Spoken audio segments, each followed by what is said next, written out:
নমস্কার। রুদ্রাক্ষ নিয়ে আজকেও হাজির হয়েছি। আসুন সেই রুদ্রাক্ষের কিছু তথ্য নিয়ে আজকের আলোচনা করব। রুদ্রাক্ষর মালা জপের প্রভাব বৃদ্ধি করার জন্য রুদ্রাক্ষের মালার কিছু প্রকারভেদ রয়েছে, যেমন করমালা, পর্বমালা ইত্যাদি। আঙুলের সাহায্যে করা মন্ত্র জপ সংখ্যা সাধারণ অর্থাৎ মাত্র 1 গুণ ফলদায়ক হয়, একে করমালা বলা হয়। আর অঙ্গুলি পর্বের সাহায্যে করণীয় জপ ক্রিয়ার ফল সাধারণ জপ থেকে 8 গুণ অধিক বেড়ে যায়, একে পর্বমালা বলা হয়। বনস্পতি শাস্ত্রকরগণ, ভৌতিক বিজ্ঞানীগণ এবং মুনি ঋষিগণ বিভিন্ন বস্তুর দ্বারা নির্মিত মালাগুলির প্রভাব ব্যাখ্যা করেছে। শেষে সর্বশ্রেষ্ঠ, সর্বাধিক মহত্বপূর্ণ তথা অলৌকিক গুণ সম্পন্ন যে মালাকে তারা সর্বাধিক সুলভ এবং প্রয়োজনীয় বলেছেন, সেটি কিন্তু হলো এই রুদ্রাক্ষের মালা।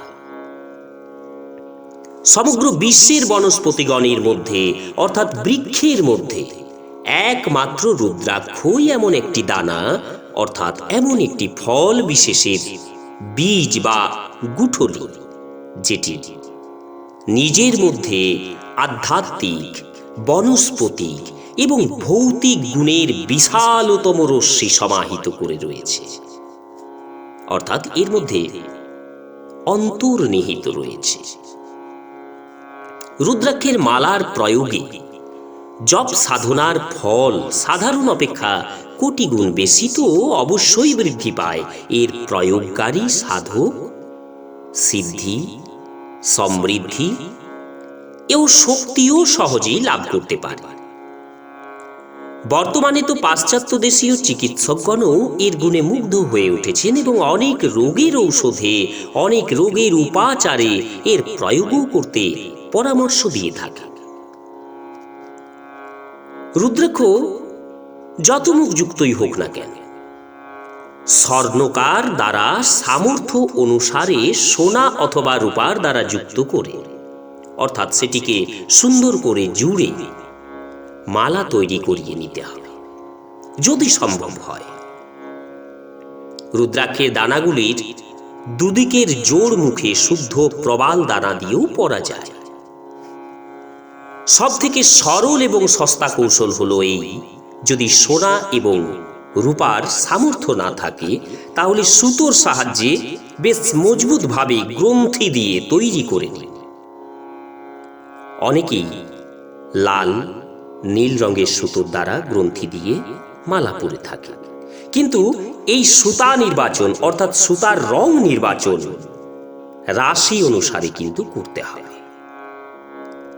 সাদা এবং হলুদ বর্ণের সুতা সবার পক্ষে কল্যাণকারী হয়। রূপা অথবা সোনার দ্বারা তৈরি চেনের লকেট রুদ্রাক্ষ দিয়ে তৈরি করেও ব্যবহার করতে পারা যায়। একমুখী রুদ্রাক্ষ প্লাটিনাম বা পঞ্চধাতু বা আংটা দ্বারা যুক্ত করেও ধারণ করা যেতে পারে, সেটিও সর্বোত্তম। রুদ্রাক্ষ যিনি ধারণ করবেন তিনি অবশ্যই মনে রাখবেন যে রুদ্রাক্ষের দানা গলায় ততটা ঝুলে থাকবে যেন আপনার বুক স্পর্শ করে। এতে কিন্তু একটি বিশাল ফল লাভ হয়।